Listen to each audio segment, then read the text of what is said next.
nandoon na tayo sa mga maaga nila magiging pagkikita or maski yung ating first turtle unless makuha nila agad yung kanilang level 4. Pero kailangan din kasi nilang isipin na parang, eto nga yun, no?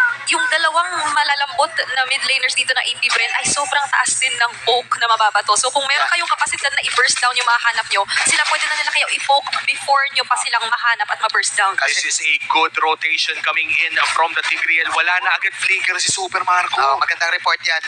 Pero even though walang flicker, I think yung range kasi ng isang Brody ay goods na goods pa rin. So kapag alam mong wala kang flicker, range ka lang. First kill ka lang dyan. Then again, this is Yasuo na taas din na mastery sa Claude. Ang masasabi ko lang dito, I think sa side ng TNC, kailangan i-accept na nila na pwedeng may isang makancel na stun sa kanila. So kailangan ma-out damage nila dito ang side ng AP Bren through the Gord and through the Claude. Yep. Then again, tinatalo